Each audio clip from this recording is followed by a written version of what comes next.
Okay, good morning, honorable dignitaries, students.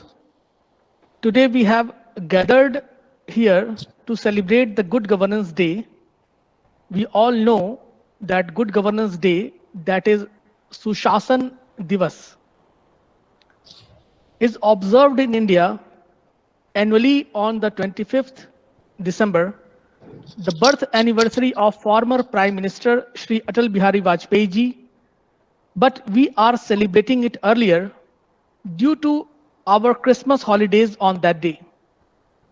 On this auspicious occasion, it is my great honor and privilege to welcome two distinguished scholars and speakers to deliver lectures on good governance, the term which is consistently dominating the administrative and development literature in the developing countries from past 2 decades.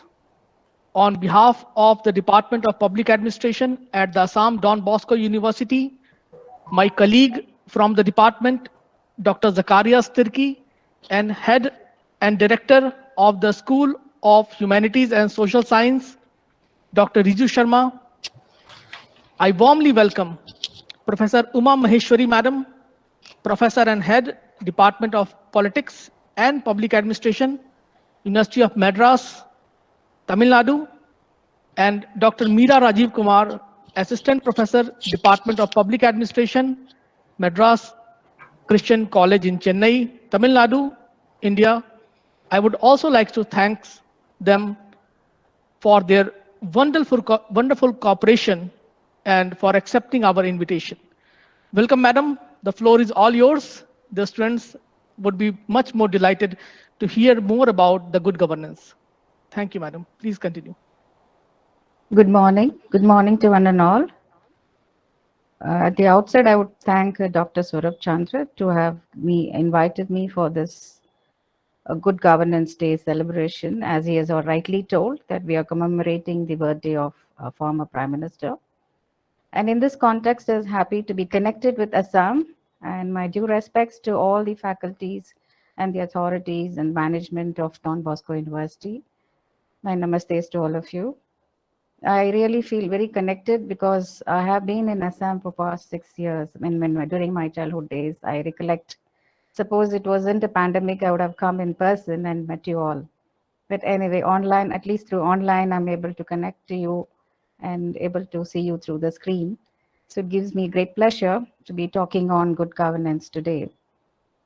And as the coordinator, Dr. Saurabh, has rightly told that we are talking about governance into 2021. And as we all know that we are going through the post-pandemic or pandemic days, we could understand the impact of what the government or the governance and how our life is totally dependent on the pattern or the style of governance in both national and at global level. So I'm really happy to meet the students of Don Bosco University. I see around 40 of them have connected. And I see Sona, Nishka, Diana. Hello to all of you, dear students. And I think as students of public administration, and you're rightly in the training of good governance. It's not that you're going to hear a lecture and be imparted with a special idea about what is governance. I think the whole curriculum of public administration is in fact directed towards becoming, having a better scope for the future of having a good leader, good citizens, a good society, which is the ideal roadmap for good governance. But anyhow, as this is an academic discourse, I think we need to start somewhere as to why we should be talking about good governance today. And why should we celebrate the birthday of Shri Atal Bihari Vajpayee ji as good governance? Because herein we find a leader with a vision and a mission, and the policies and the kind of outcome or the kind of thing that he has done for the country today, that we get back to reflect upon what kind of leader we have had, and as a resultant, how confidently we could navigate on the development, the roadmap of development. So why should we be talking about good governance today? Is it is just to commemorate the birthday, or is it just to reflect upon what kind of person he was and what kind of vision he had for the people of India, and how we can connect as global citizens? How can we can reflect upon this particular concept of good governance today? And in that context, I remember a very good definition, very simple definition, which says that for development, peace is essential. It's a very simple line. For development, peace is essential. So, two important concepts, development and peace. And I think we are all, when we see the global news today, the paper today, the news item tells about the conflict, the crisis, the mismanagement, corruption, so all sorts of information which puts us into the negative front of governance. And then we talk about what is governance, what is good governance, what is bad governance, how can governance become bad. So these are certain questions that really that triggers in our mind, or that keeps floating in our mind as to why, how does it happen? And in that context, we need to really go into the logistics of how nations were formed, how states were formed, what is politics, and is man still a political animal or a social animal? So all these, I think, in your curriculum, we would all have some reflections upon as to what is the connect of the society and the politics, or society and the government. So when we say about society, we talk about citizens, and when we talk about the politics, we talk about government, we talk about the bureaucrats. There are a lot of stakeholders who are involved in playing or imparting good governance. So so dear students, I think we need to really start from where the human evolution has taken place in this earth, and how the nature is, because politics is always divided in two levels. One is the stature of nature of man, and the next is the state of nature. So these are the two pillars on which we need to think about good governance. So in this context, I think I would just show you the slides that I have prepared. Probably I'll try to share with you. Just a minute.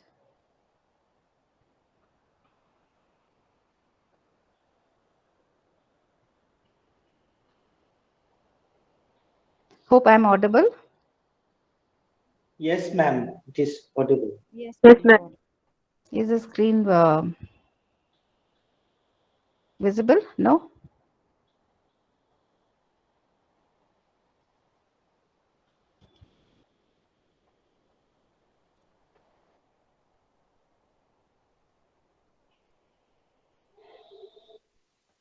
Just a second.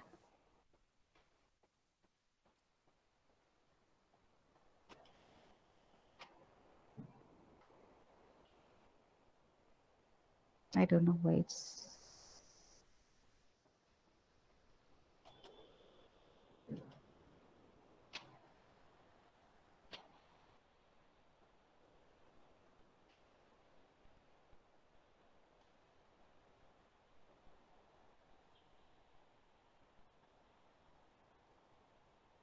Okay, there seems to be some issue with the slides.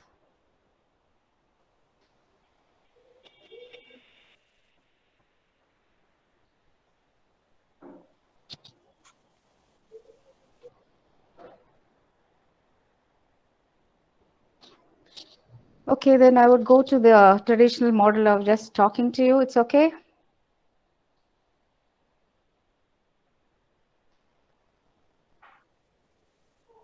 Yeah.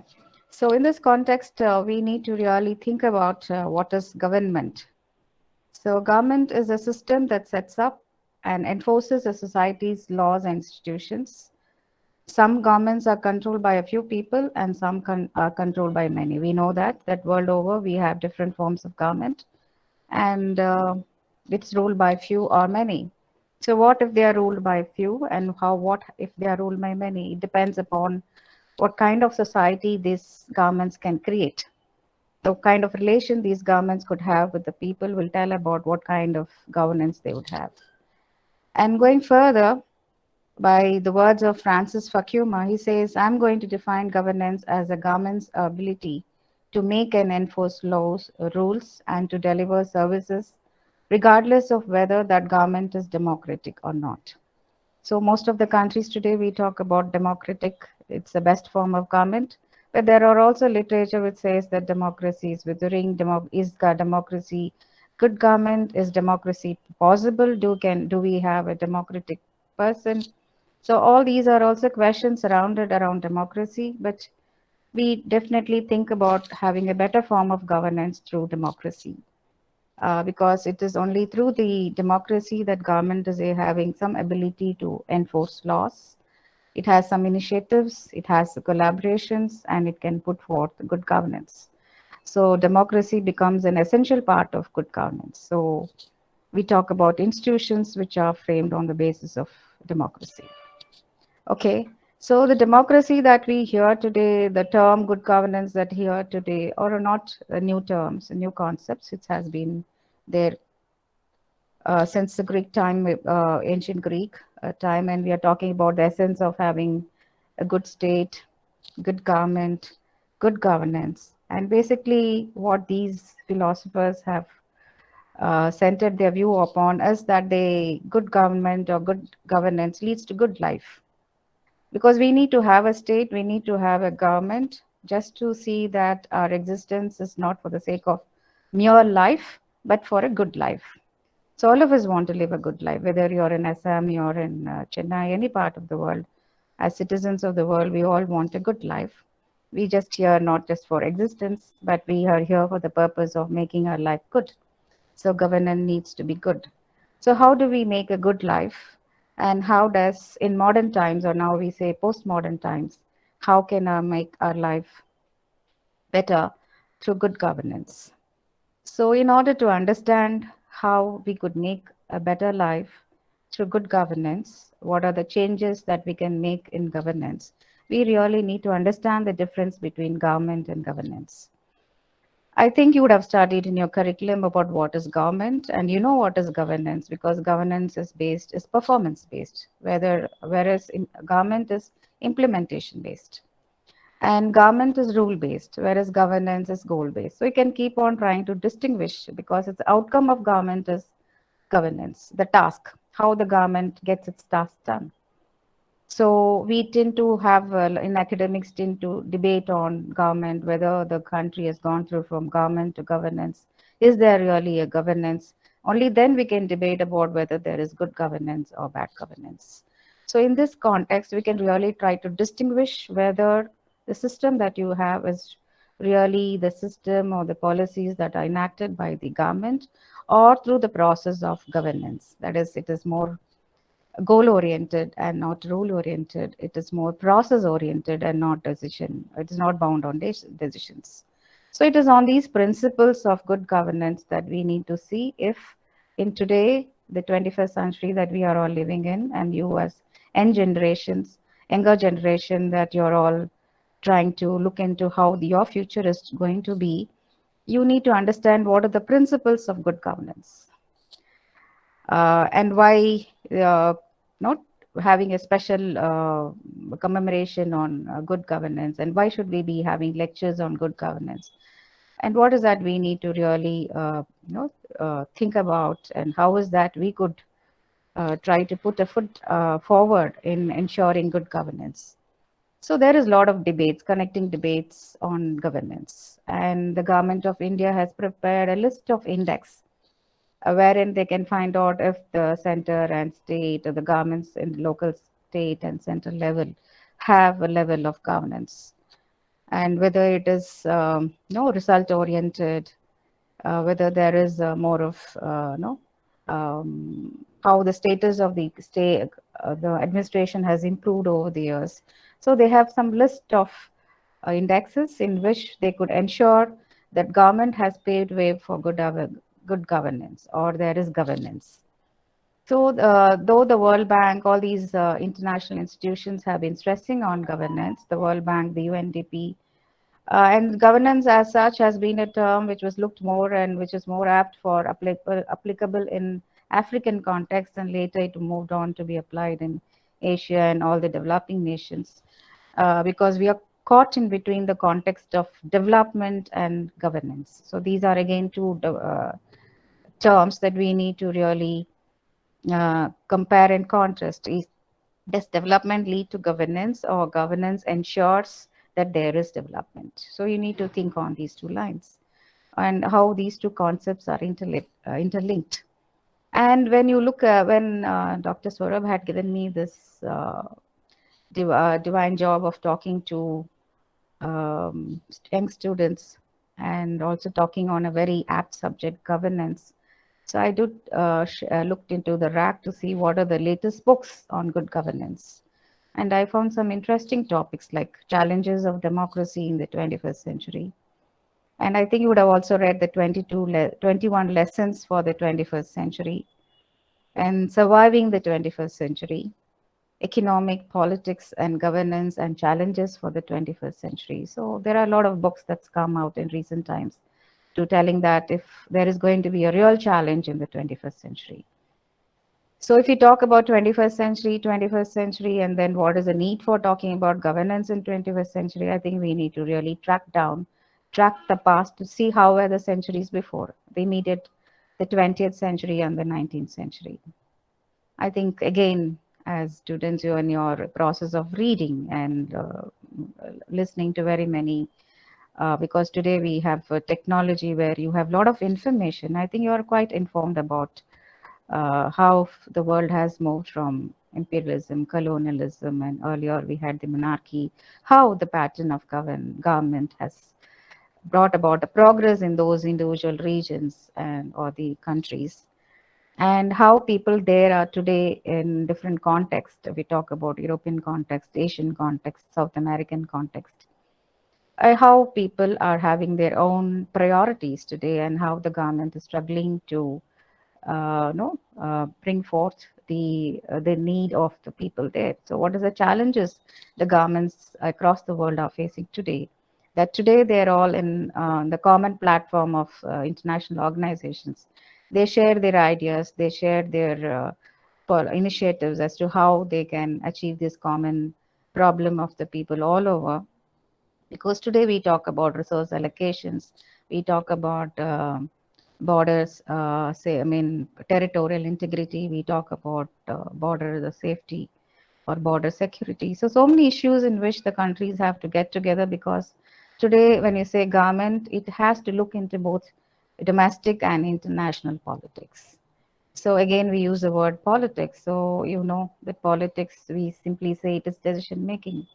No, when we say about government, it is more than decision making as to how to be responsive to the needs of the people and accordingly take the decision. So how we have transcended, what is the kind of transition the systems have changed from being a government to governance. So today we are in a compulsory world of globalization, where the change in one country has to be followed by a change. It has to be bring in a change in another country. So the globalization has necessitated the importance of governance. So today in the 21st century, as somebody has said, that it is to improve the economic situation of the majority and save as much of the planet as we can. So we know today we have two great issues, the economics, the other one is the environment. And both economics and environment can be protected if you really stick on to the principles of good governance. So as what are the principles of good governance? You say transparency. So the word says transparency. So you know that it's a simple term, but what is transparency? So we need to understand this word. Why, how can a government be transparent? Is it possible? Because we often hear about government being very secretive. And most systems believe in maintaining certain information to themselves and not sharing it with the public. So any policy decisions, is it really being discussed among the people? Is there a participation? Is there a transparency? Do the people come to know about it? So we as citizens, whether you are as young and old, we need to really think about it. What is the share, what level and what type of access we have to the decisions taken by the government? Is the government really transparent? If it is not transparent, what are the reasons behind being very secretive? So we need to really ponder over these issues to see if good governance in any way affected by lack of transparency. So we need to probe in, we need to research, we need to really find which are the sectors.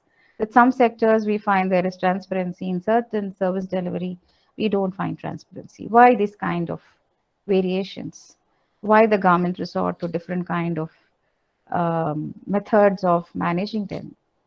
And then we come to another important concept is accountability. And again, all these terms seems to be very simplistic, but you look into accountability of the government. We vote for the government. Today we have different forms of government, I mean, different electoral process in the world.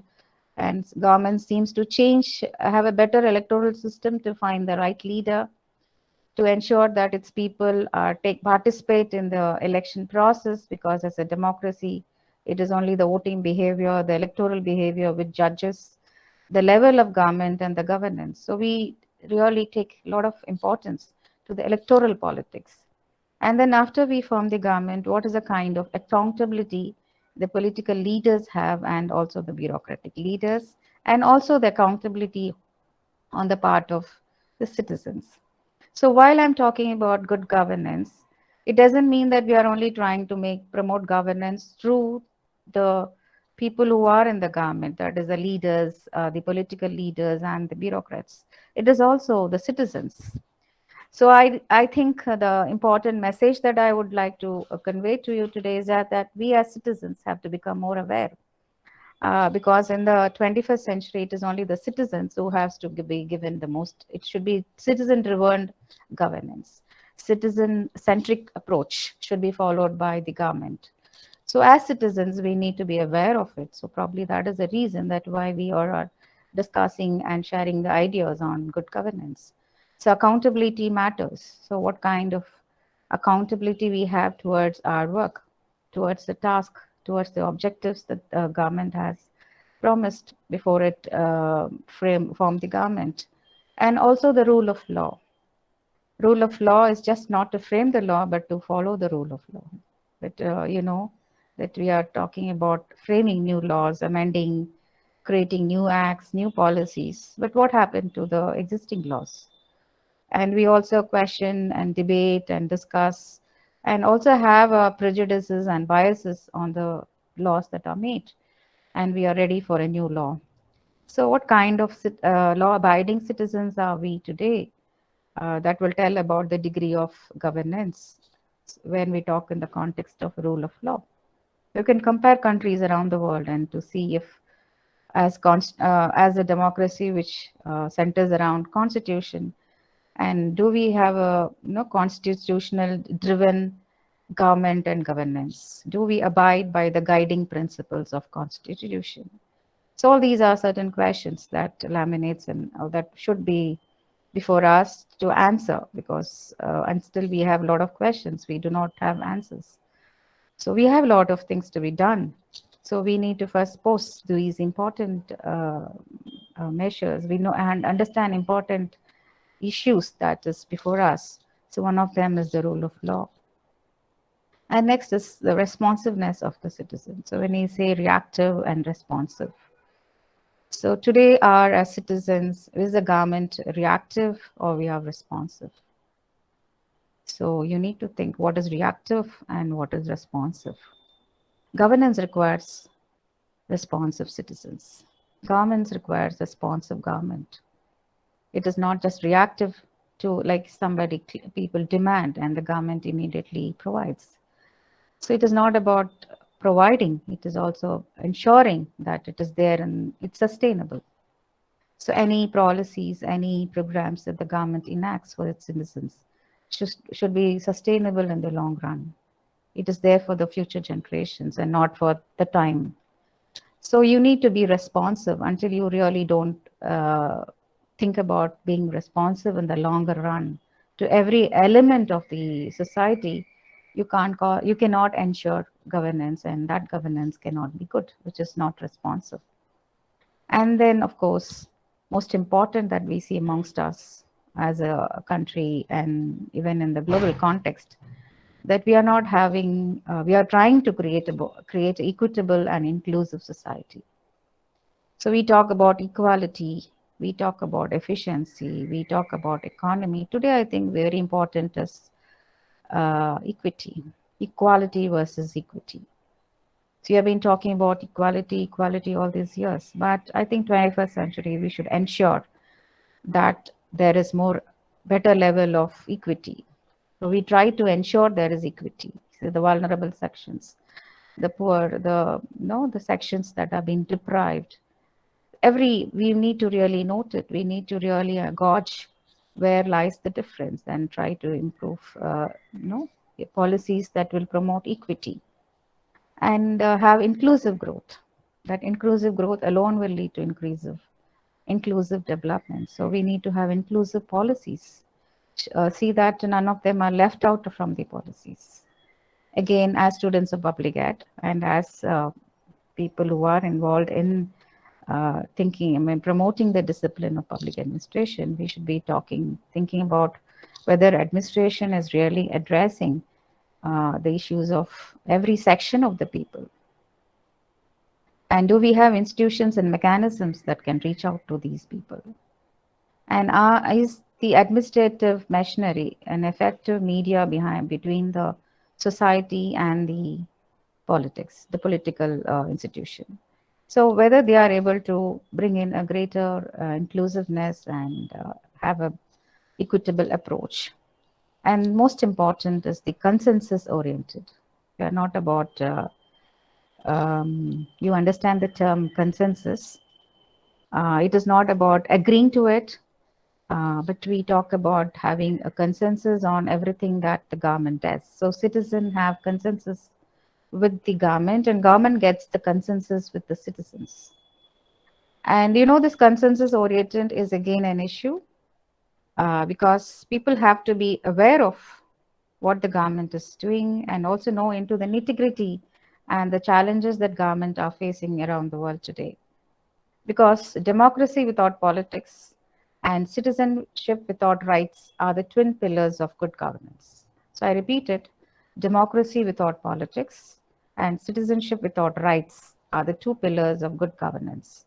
Nations seem to be in need of development, could get development only through governance, and that is embracing free market. So that again brings a new, important dimension of our discussion, that today we are in the state of market, state versus market. Literally, we are in globalization has put us into the forces of market. So when we are in the market society, the governance has to really adapt purely to the forces, to the features of market and not be in the typical or traditional government scenario, where you talk about government just promoting law and order or being a watchman state or just being a regulatory state. We need to, today it's more of participatory in nature, and where we need to see that the government is able to allow the market and also have a control of market. That means the government entails the substitution of politics, which is what democracy is all about. That is with management. It seeks to insulate policy making from the chaotic pressures of democracy. So it is not about then we have the question about what is market versus politics. So when we talk about politics, we talk about state rule by one, by few, by many, and then market, we talk about, again, the monopoly, duopoly, oligopoly, oligopolistic, monopolistic. So we have the driving force in market and who dictate the market, and we have the consumer and the, the provider market. So it's like we have a change of scenario, like we talk about citizen versus the state. Here we talk about consumer versus the provider, the government as the provider and citizen as the consumer, and the market playing the intermediary role between the state and the society. So in this context, we also find that in the process of development that has taken in Indian context around 75 years or since independence, we have been talking about development. development and development. And what has this development done?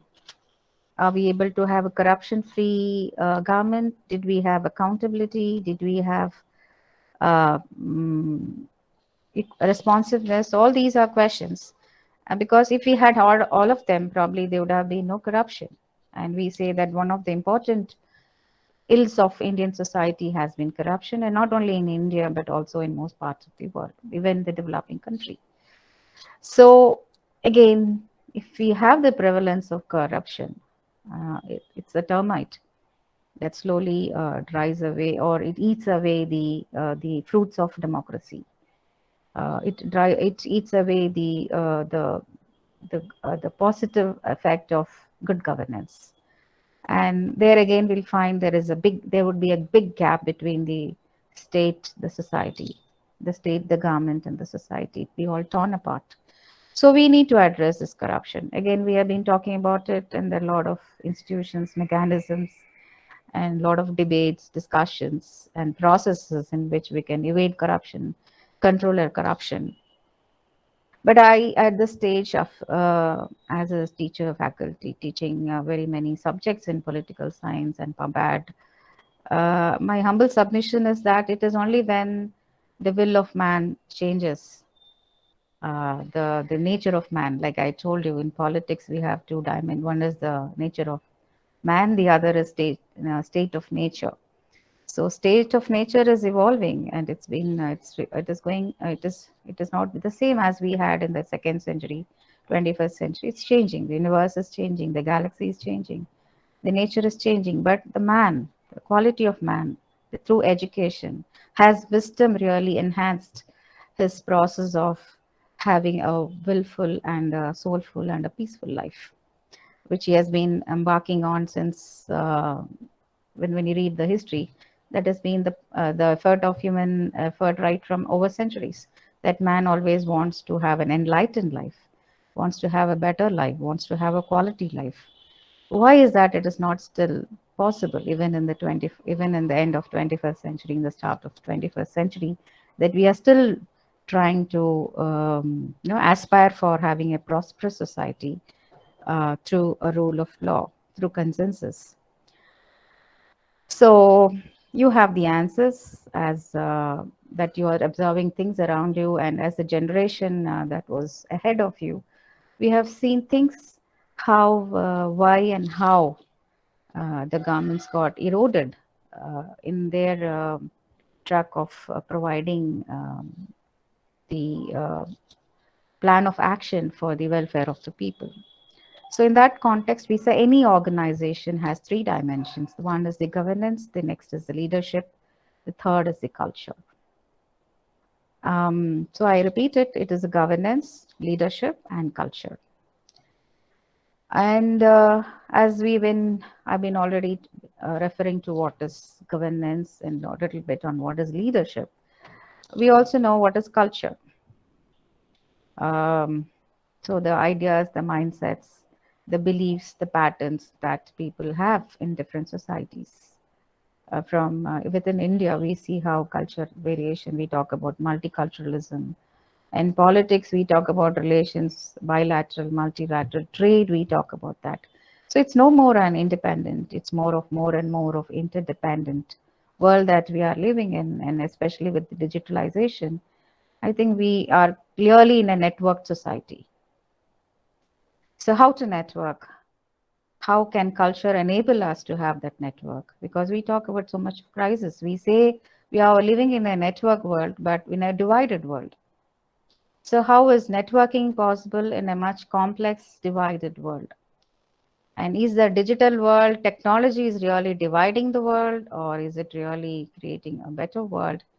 So we talk about today in the context of e-governance, we talk about technology which has changed the culture or the mindset of people.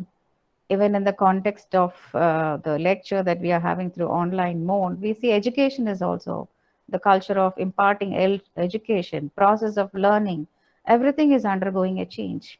So we need to understand if the change that is happening today around us is really going to be a transformative change, or is it going to be change which will envisage a better future for all of us. So everything needs to be really have to be really understood in the right perspective, and education is the only process in which we could understand and see that we promote a better culture. And we try to, once we talk about preserving the culture, we also talk about promoting the culture, and we also try to see that we should have a culture which allows all of us to live in a harmony, a harmonious culture. So we talk about indigenous culture, we talk about world culture, global culture. So we are living today in a cosmopolitan world.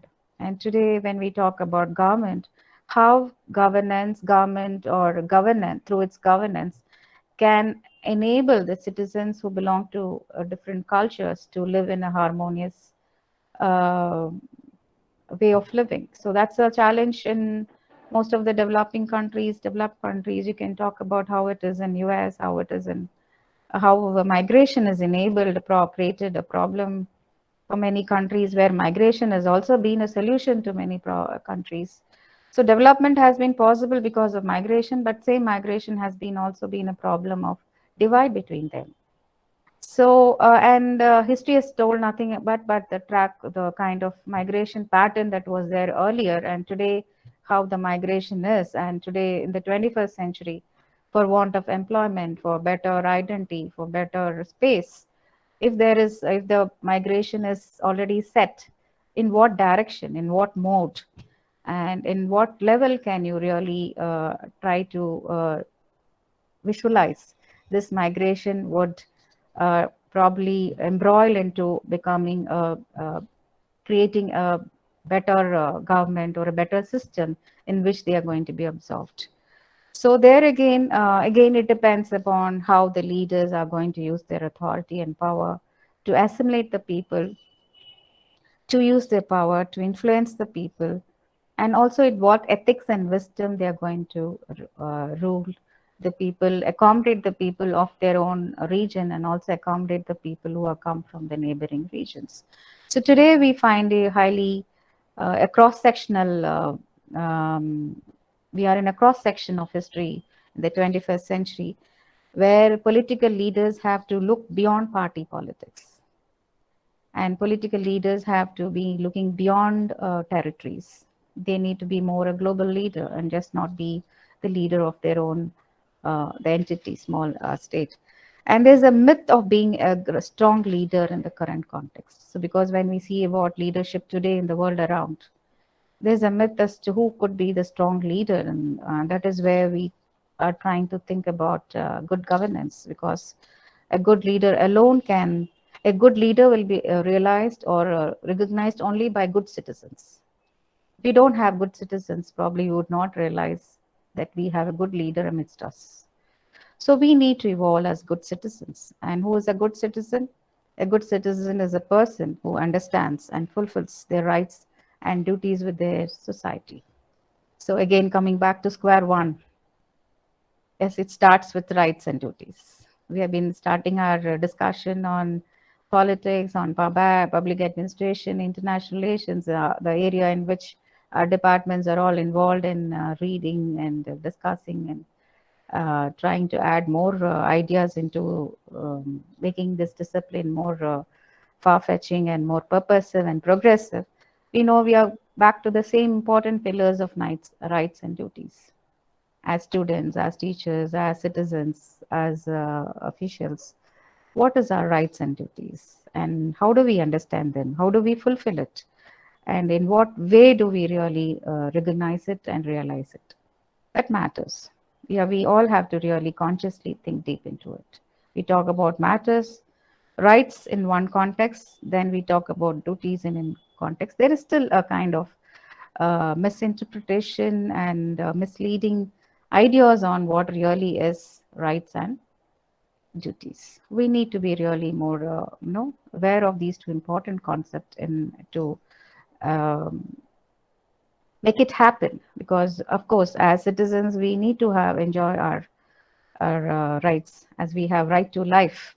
We have right to enjoy as a citizen in a particular region. So all these are again aspects that today in this moments that we are discussing on good governance, that we need to really sensitize ourselves more better in understanding how this particular definitions have undergone varied interpretations and change in defining them. Is there any change? Is there any need to redefine them? And what is the need to redefine them in the today's context? Because everybody seems to be talking about rights, rights, rights. Everywhere there are people not happy with the style of governance world over. What is happening? So that is again perplexing to say why people are not happy, why people are not no, happy with the government or the governance. So why? So probably the question why will be never answered 100%, in the sense we always have to find why, how, when, and what is that we could do, because it's just not adjustment in one level. It requires adjustments at every level and every sphere of administration, every sphere of governance, and every stage of governance. So we need to have a step-by-step process of evaluation and progress as to how we can move away from one stage to another stage. And so each country has to have its own, because there was a survey which was done for around 85 countries, and they had some common parameters in which to see if they had integrity. There was a culture, culture tolerance, and so many aspects in which the citizens have been questioned. And they had a uniform questionnaire pattern, similar questions. And they found out some startling facts that nowhere people were having a similar response or similar view about their government. Each one had their own response, and each one viewed that certain aspect of governance was not okay. So it did not have a similar pattern. That means every system had their own innate features which has to be which has to be addressed. So sometimes you have the international organization trying to promote things which is common, and that common may not be common in the real sense. So we need to go to the individual states and the problems of individual regions, the people, and understand how the governance, you should have your indigenous governance pattern to formulate your own guidelines to address the problems of your people. So we need to have your own formula or own mantra in which you can think about promoting good governance, because we seem in a globalization, as we already know, that we seem to be just cut, copy, paste with something that is happening around us, and that wouldn't work anymore, because we are almost in the danger. It's not being very pessimistic, but very optimistically that we know that we are come to a stage and we can always launch on throwing away the, trying to address the faults, and also trying to understand where the fault line is and repair it and go ahead. So that is where the future of governance lies, how the governance could be in the future, and how you can make your governance to be good. And there are so many forums, seminars, and programs that have been conducting world over on governance. So this is a concept that right from 80s, everybody seemed to have picked up, and we talk about governance in every level, every context we are trying to discuss. And now we are in 2021, still talking about governance. Government is also trying to see, so what is really required. So first is we need to understand the nuts and bolts of government functioning. So we have been reading about government, but I think we need to be practicing. We need to understand what is the problem with the theory and practice. We've been reading books and ideas of people, but when you put it in practice, so we really have to understand the nuts and bolts of government functioning, right? That requires a real an aptitude to understand the functioning of the government and world over. And then, of course, if you are to see the future roadmap, you have to build knowledge, skills, and attitude. So building knowledge, yes, it's just mere not having degrees, but also trying to see how can you apply them? Because we are doing basically research to see if everything that we study, we read, we are able to put it in action. So governance is something that I told you. We know that it has come during Aristotelian times. People have been talking about good life, quality life, and most of the international organization also talks about quality of life, standard of living. But again, we come back to say that you have to build knowledge, building knowledge, and having knowledge society, knowledge economy, and government having promoting understanding knowledge. So what exactly is knowledge is what again we are trying to ponder. Intelligence, knowledge, education, training. Are we putting everything in the same frame? Or are we able to dissect and try to find out that all of them are different, but all of them cumulatively adds to the wisdom and knowledge? So you need to have education, we need to have training, so many things that accumulate. You say that you are building knowledge, but knowledge building is a lifelong process that you are not done away at one level. And skills and attitudes. So what is the skill that you require to promote governance? So you keep thinking, what could be the skill? Is it interpersonal skill? Is it about the conceptual skill? Is it about research skills? What is the skill that is required to promote governance? Is it governing skill? Is it just because government was just ruling? And ruling is just not governance. Ruling, in the sense that trying to perform in such a way that you are fulfilling the needs of the people, right? So what are the tasks that's required to have a good skills? So where can you acquire the skills? Can you go for a short-term course and acquire the skills, or these are lifetime learning process which instills or which enables you to acquire those skills? It's not the skills that you're yeah, being a leader, sometimes you say leaders are born or leaders are made, right? So these are things that you need. What are the skills that you require to ensure that governance is made sustainable? Then attitudes for effective government engagements. So what should be the attitude of the behavior of the bureaucrats? What should be the behavior of the citizens? Because today we find everywhere, we find unruliness, we find intolerance, we find reaction. So what is the attitude for effective government management? Is the government ignorant, remains ignorant of its citizens, or citizens remain far away from the government? Why do they do that? All these are things that you need to understand, we need to address to build the future. So I think while we are having these questions, you must be parallelly having the answers for it. What could be the attitude for effective government? Is it honesty? Is it integrity? Is it following the rule of law? Is it being transparent? Right? So parallelly, you should think about just not questioning entirely what are the way out. And how can grassroots field workers engage with? Because we talk today about governance, and we are not worried about urban governance, because most of the country, most of the regions of the world have now transforming into cities or urban areas. But what really needs to be addressed is the local governance, the rural areas, the grassroots people, people who live in the remote corners. What are you doing with them? And they are the people who really are protecting the real identity of the region, because I said we are all in the process of migration, and sometimes there are people who don't migrate but remain within the region for years. And what do we do with those people? How are how are their lives protected? How are they engaged?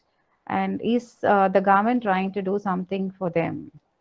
And today the government is really thinking about having a lot of programs and schemes to promote the welfare of the people in the rural area. So it's currently we find our government is having a lot of interesting programs, very prosperous programs, very futuristic programs, very appreciable. That if it's really done well, if it's really implemented and done with spirit, and I mean it's implemented with good spirits, and people are aware of such schemes, and they try to come and be at the receiving side, because there are people who still remain ignorant about it.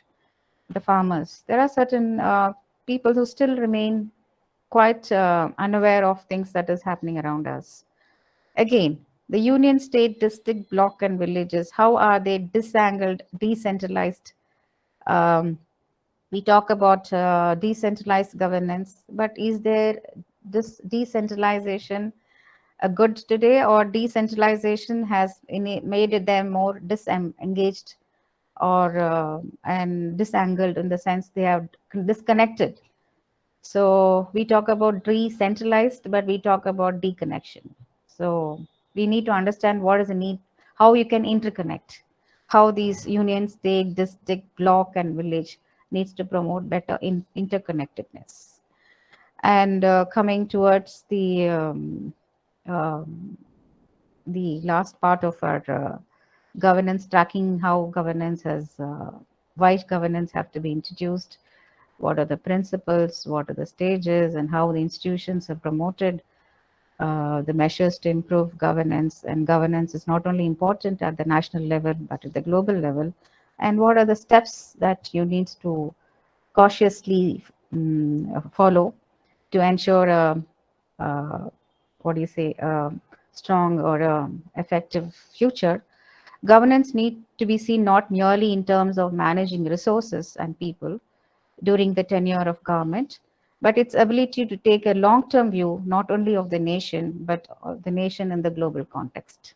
So we need really statements, we need really visionaries, missionaries, be it a bureaucrat or be it a leader or be it a citizen. We need to understand things that we should just not be talking about managing resources and managing people, but also trying to see how this could be done. As we say, it's not only in the current context, but in the larger frame and in a longer um, period. So it should be, no, it should be there for every generation that is to follow. So what could be the way forward? Whether this way, that way, another way, what way do we have? There are many ways, because when you read articles, when you read journals, when you read books, every author seems to have their own way of creating governance, ensuring governance, and they have given their own models. They have given their own patterns. But whichever way you follow, A, B, C, this way or that way or any way, the final destination should that all of us have a good life. There should be a well-being, right? So we have a lot of isms. We talk about ideologies, and we talk about governments having different ideology. Which ideology will ensure better system, better governance? That may be a debate, but finally it should be that it ensures a good life for the people. And people have to be more proactive. So when you say you're a students of public, it's good that you're all having such programs, because it really makes us proactive. It energizes with more information and more skills, so that next process we are sure that okay, we were like we are initiating new things. So we are always proactive, so we are always taking better initiatives, and we know how the initiatives have to be taken. When you say initiate, that itself means a lot, and every initiative that is taken should be towards the final goal. And yes, a good governance leads to prosperous society, a prosperous nation. That has been the slogan, or that's been the kind of preface to the lecture today, that I always believe that good people create good state, or good states, good leadership would create good people. So it's two way, it's not one way.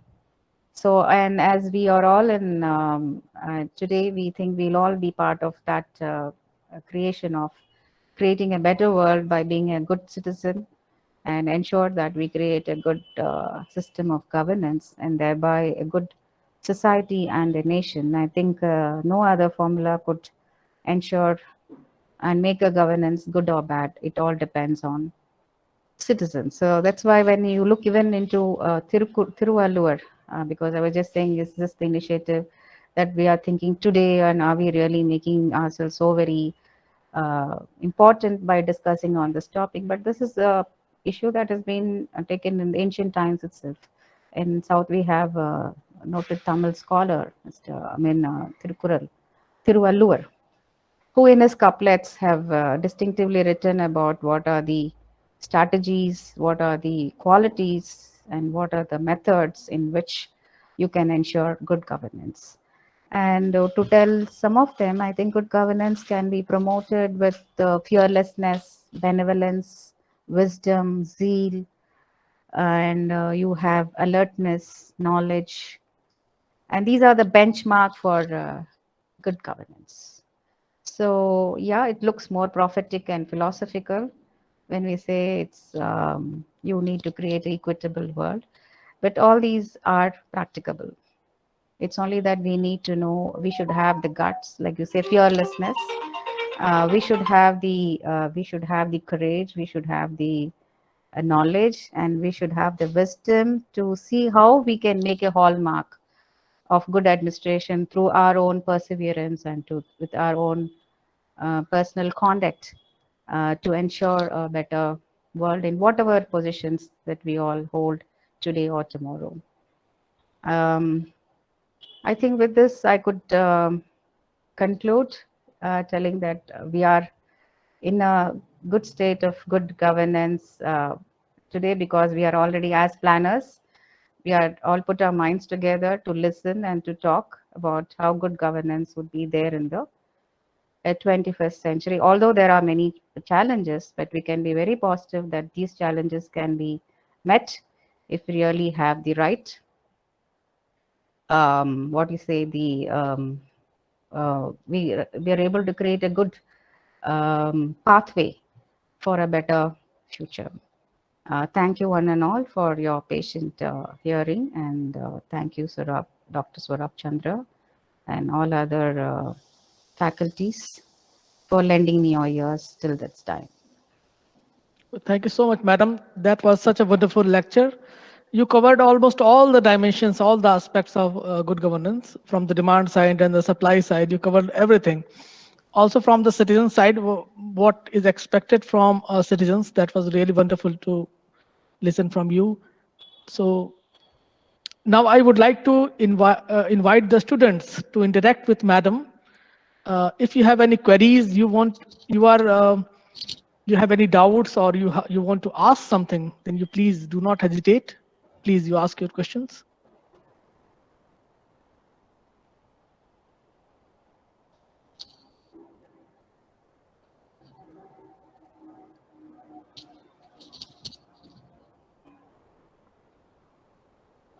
Yes, as youngsters, do you have doubts?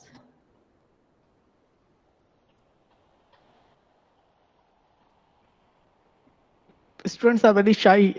Don't feel don't feel in, shy. in the It is a internet, I great. think there's no use, no way of being shy because we don't see each other. It's only your voice, and you can always be feel free to share. Yes, madam. Your Okay, maybe. questions, sorry, only your questions will tell about the future of good governance.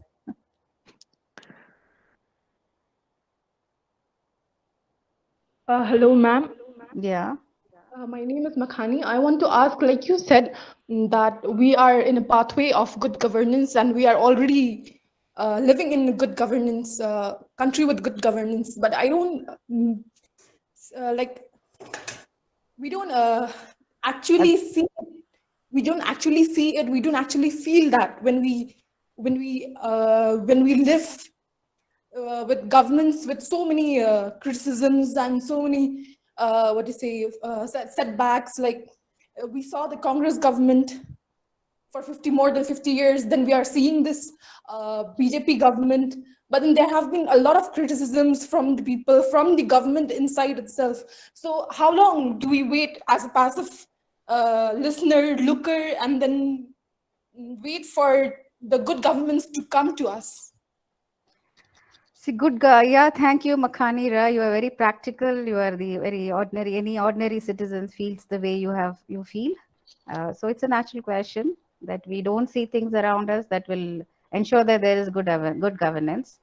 So I don't want to, as a fact, I don't want to touch upon which party is good, bad, and what they have done right, wrong. But as any government, they have their own pitfalls. They have both their right side and the wrong side, because everybody tries to demonstrate what they want to do in those 5 critical years. So sometimes you may have success, sometimes they are failure. So I'm not trying to be very balancing or neutral. But anyway, that's a game. No, that's the kind of the risk that the government, any government would take once they come to power. So as citizens, why do we feel that we are not happy? Why it's not happening? But a government, countries with 75 years, another democratic, the longest democracy with more than 100 years, they all have survived over the years. It's because there has been some level of understanding about governance. That is, there is a citizens, like you say, you are questioning. The very level of questioning, being aware that things are not okay and you have to make it okay is itself one measure of having a good governance, right? People are now having becoming more educated. It's just not being just having education, but you're able to voice out, you're able to present, right? You're able to see, array, there is no good governance. How do I do it? So you'll, once you have the question, you're going to get answers, right? And when you will be trying to see that you're going to spread this, and government is also going to understand that today they have generations which are more very active, hyperactive, and proactive, and we need to deliver it for them, right? So the governments also change as you all have changed over the years. As citizens, we, that generation, we just silently observe what the government is doing. Probably this generation is questioning, right? It's all the kind of process that takes place in the process of education. Education does not reap benefits immediately, right? It takes time. It takes its course, right? So it takes generations for a society to become really, say it's informed. You're informed society, but gaining more intellect, becoming more rational, being more reasonable, it takes time, right, Makhani? So probably you will see as you work in some organization, how is it possible and who makes it possible and who is not making it, who makes it impossible. So I always say it is possible to have good governance, and some people are making it possible.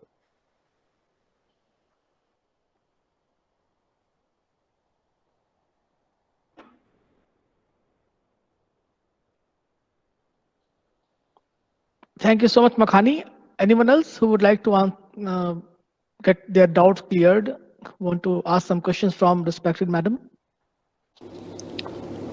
Yes, hello. Am I audible? Yeah, Rishabh. Good afternoon, ma'am. Good afternoon. And I'm a student of Dr. Meera's actually, and I Okay. have completed my MA in public administration. You are in Assam? No, ma'am. I'm from Madras Christian College. Acha, okay. Yes. So this is not exactly a question. I just wanted to share some views on how you put citizens in front, right? We are Yeah. responsible. Yeah. So, as educated people, with education, we don't just have the right to question, but we also have the responsibility to act Yeah. and not just observe and Yeah. comment or criticize on whatever the government's doing. True. And just because I've done public administration, I get to know all this. Before that, I was a English graduate. Good. So, how can we bring this to people? How can we make this idea pervasive? Like, do we conduct campaigns or workshops everywhere, and also in the school level? How do we put that idea of responsibility into people and be responsible in whatever we do in daily life? There's a simple thing. Just where do we put our trash? Where do we So, empty our garbage cans? So yes, everything Mr. starts from there, right? Yeah, true, Rishabh. I like the way you presented it and acknowledged that you were ignorant about it, and now you're having more sensitive. You're more sensible in the sense that after being a public ed, you were able to understand things around you, right? You are able to reflect upon, you are able to observe. So I, being belonging to a different generation or a different school of thought, I always feel that the nurturing and culturing takes not from, it starts from early childhood, right? If you read any literature and philosophy, it starts from your childhood, the way you're being nurtured, cultured with values. You become a value-based citizen, right? You value Yes. your family, your state, your society, value everybody, things around you. And Yes. then you understand what is value and which one you should not value. Yeah. So when you have more and more education, you try to discriminate which is value and which need not be given more importance to. So Okay. it's just a mere conducting workshop, school education. Yes, it's one way of doing it. But whatever, when we are in the process, we have to understand why we are in the processing. So we should be knowing that we are in the processing of understanding and learning, because many of us undertake education without any kind of this understanding. You just do make it as a compulsion. Education has become a fashion. It's become Yes. a compulsion that you all of us have to get some degree. You're not in the Absolutely. real process of learning Mm-hmm. and learning with your mindfully. You understand? Yes, ma'am. It's not a wishful learning. Exactly. So I think it's from there it starts. Once you really become more, and you say matured, it is not about growing. It's about developing in the sense that you are able to have a more, your mind is more ignited with things, and you become more responsible, and education will make you more and more responsible. And you will be able to make things easy for you and others. If you are less Sure. educated, you're not educated, you make things complex both for yourself and else. So you can understand this answer is for everything, everybody. A mediocre bureaucrat or a mediocre politician, a mediocre student, a mediocre lecturer, professor, anybody, right? Sure, So ma'am. we talk about mediocrity, meritocracy is still a debatable issue. Mm-hmm. So I've not given an answer, but the answer goes on. You can Sure, ma'am. find, I you get can it. add more. Yeah. Thank you. Thank you, ma'am. Thank Thank you you. for Thank that. you, Rishabh. Yes. Okay, thank you, madam, for such a wonderful lecture and answering the questions of the students. It was really very wonderful. Now, with your permission, I would like to invite Dr. Meera Rajeev Kumar. She is assistant professor in the Department of Public Administration, Madras Christian College, Tamil Nadu, India. So, the madam, the floor is all yours. Thank you, Dr. Surab. Thank you. And hello, Meera, Dr. Meera. Hello, ma'am. How are you, ma'am? Very Fine, good fine. Yeah, afternoon thank to you. Yes, it's so good nice to see you in this platform after a very long time, I guess. Yeah, nice. Yes, ma'am. Yes, ma'am. And a very good afternoon to all of you. And I take at this outset, I would like to thank Dr. Saurabh for inviting me for this lecture. Myself being the assistant professor of the Department of Public Administration from Madras Christian College. I hope I'm audible to all of you. Yes, ma'am, you are audible. Okay, thank you so much, sir. Okay, so shall I present my screen?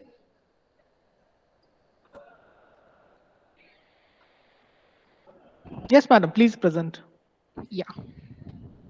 Okay, so today I was just listening to ma'am's wonderful lecture on the governance and the traditional aspect of the governance and how it is actually very much necessary today. So then I thought, why don't I go for the good governance and sustainable development goals?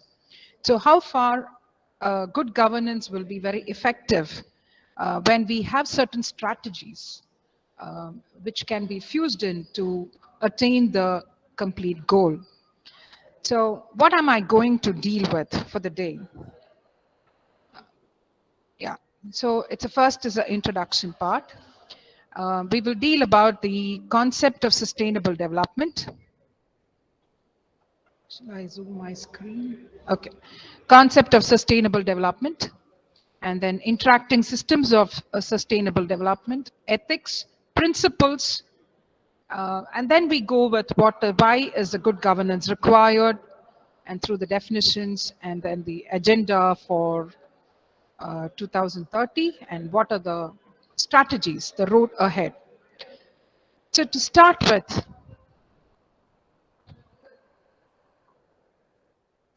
we see that the sustainable goals, they are actually very important for our system because we are characterized by various opposing forces like the pressure for economic growth versus the protection of the environment, because these two are actually interrelated with each other.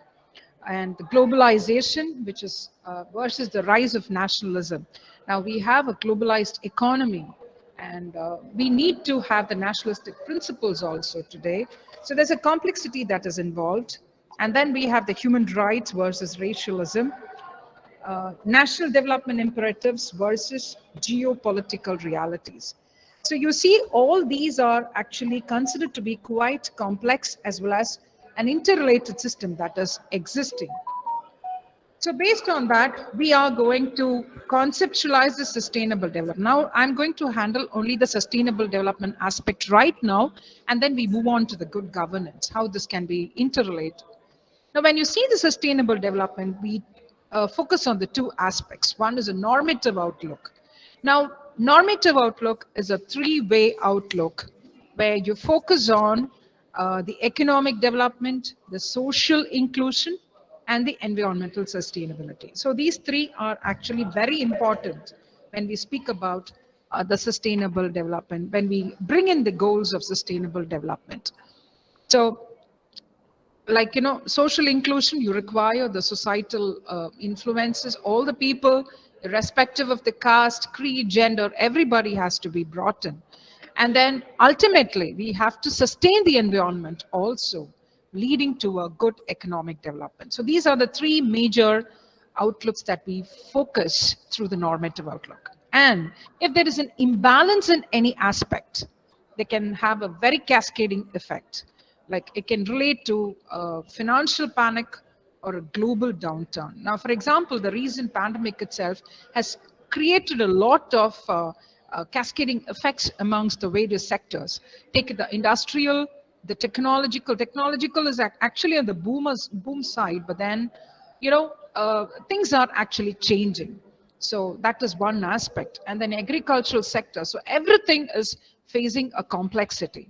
So this is what we need to focus on also. So when we talk about the interacting systems, we have the four aspects. Now see, we have the economic, the social, and the environment. Now these three are actually interrelated. And of course, where do we have this governance? Governance is important for all these three to happen. Let it be the social. When we talk about social, we have the responsibility. We are responsible citizens. We have to be that way. Of course, we need to be responsive also, right? And then the environmental. So environment and the social. So we need to be responsible towards the environment too. And then the economic. We need to focus about the GDP growth, per capita income.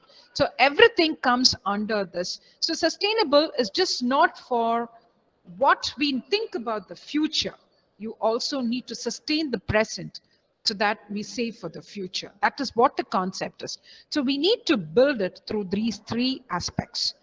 And ultimately, governance is very, very important. When we have these three to be interrelated, I feel governance is very important to bring them together. So this is what is an interactive system, sustainable development. Fine. Now moving on to the ethics. So all of us have a kind of ethics. So what kind of an ethics do the sustainable development goal also has? See, we think about the income, the growth, the economic prosperity of the nation. But then where do we have this income distribution? How should it be covered? On what aspects? So I've just given you the points on extreme poverty. See, these are also the development goals that are existing. Poverty should be eradicated. Hunger should not, zero hunger should be there. And right to education should also be there. So all these aspects do matter. So for that, the income distribution should be present to eradicate the extreme poverty, inequality among the people, and then the societal mobility. Societal mobility in the sense where people keep changing the places, right, for their job, for their employment purpose, for their progress, anything it can be. So for the societal mobility, the income distribution is very important to eradicate discrimination. And then the social cohesion, it is here where you have your citizen participation. Participatory governance plays a major role in social cohesion. And of all, you require what is called as a moral code. Moral code is very much essential where ethics are a matter of concern, right? So distribution of income. So when we have this income distribution being covered in all these areas, what does it lead to? It leads to what is called as a holistic development. So we have the goals of the sustainability, but then how can we reach to that holistic development is what matters. So holistic aspect of sustainability, sustainable development can be achieved when there is a proper distribution of income. Okay. Now we have the principles. So when we follow the ethics, of course, we need to think about the principles of sustainable development. So this is the principle of integration. So what do we think about integration? Any guess? One of you can just give me a thought process can work where, what do you exactly mean by this integration?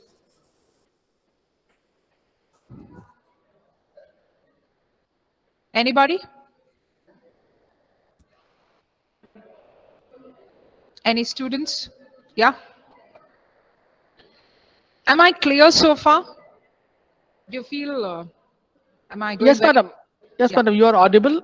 Yeah. The students are too shy today. Maybe. There is no point in being shy. You have to ask questions. See, curiosity is where the learning starts. Yes, definitely, madam. Yeah. So please pose questions.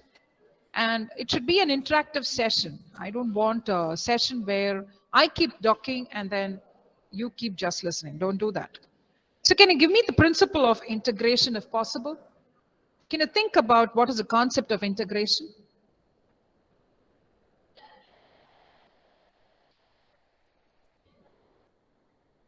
Just guess. Even if it's wrong, it's all right. Ma'am, is it to put together something?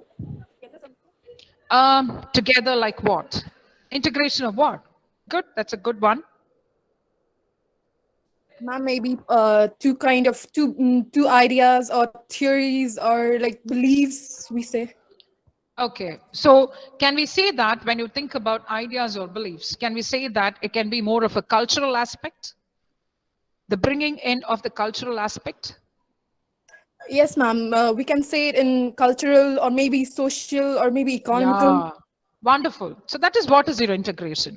So when can your sustainable development be achieved? When there is an integration between the socio-political economic factors, right? So that is most important here. So principle of integration is where you need to focus on all these three areas where the sustainable development can be uh, uh, kept at a proper pace. So that's a principle of integration. Second thing is the definition of the sustainable development. As you read, go through, you know that we need to manage the resources. We should know how to sustain the resources. See, today you have a lot of government schemes that have been coming in, flowing into us, but then we are unaware about it also. So why does the government see to that these are being provided to the citizens? It's because they know that citizens are very much important. Let it be for their elections or let it be for their infrastructural development or progress or any aspect. But the thing is, they need to retain the citizens' confidence. So for that, the resources will have to be managed. So managing the local resources initially can lead to a widening of the resource management also. And then using, see, we say that don't waste water, use it judiciously. Don't waste food. Food is also very important, right? That's where we think about the zero hunger, the poverty. There are many people in India who are below the poverty line. To be very frank, we are somewhere around in 141 in the Human Development Index. So Human Development Index is being calculated with the help of your mortality rate, the life expectancy rate. So many factors actually influence the Human Development Index. So we need to utilize it for the present generation also, and then preserve it for the future. So that's what I say, principle of using and managing the local resources. And participation, dynamism. Where do we have this dynamism and participation? You are the ones who are going to participate in the future. You are the ones, you are the dynamic citizens who are going to come forth to retain, to sustain the entire progress of the economy. How? We are going to see all that now. So this principle. So altogether, when we consider, you say holistic approach. So sustainable development focuses on all these principles. But why do we have all these principles is what we're going to discuss in the next slide. Okay. Now, the sustainable development, we went through all the principles. So to retain the sustainable development, I just told you that youth is very important. You have to be the dynamic ones. So how are we going to achieve it? It is here where we have the good governance. What is required in good governance? You feed, right? It's like, you insert your ATM card and you get your money. Like that, you insert the inputs and we need to, the desired output also has to be brought out. So what are the inputs here? So if we need a good governance, if we need to sustain the development, progress and everything, we need these factors. That is accountability. One has to be accountable. Who's this accountable authority? Here, I mean the government. The government needs to be accountable. The government needs to be transparent. See, when you think about your new public administration or new public management, we focus on the efficiency, effectiveness, economy. So we have these three principles, but how can we bring it into practice? For that, accountability is important, transparency important, rule of law, where we need to have everybody equal before the eyes of law. So all that is required. And then finally, justice, and of course, your protection of human rights. Do you think good governance involves the protection of fundamental rights of a citizen? Anybody? Do you think that is important? The fundamental rights are important for good governance? If you're not going to answer, I'm going to pick out a student and ask a question. Do you think this is very important? Fundamental rights for good governance? Diana? I can yes, see ma'am. Yes. Diana, you remind me of the UK princess, huh? So you tell me. So what about this fundamental rights? You think this good governance requires the importance of fundamental rights? Yes, ma'am. I do think that fundamental rights are important for a good governance, because in good governance, we are we are going to meet the needs of the people, and we have to know what they want, and and the government has to ensure that people get their rights and lead a developmental life, while ensuring that they get their rights as well. So Okay. I think meeting the fundamental rights are important.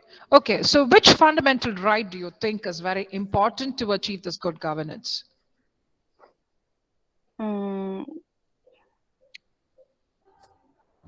Ma'am. Just give me whatever you think. Yeah. The right to freedom.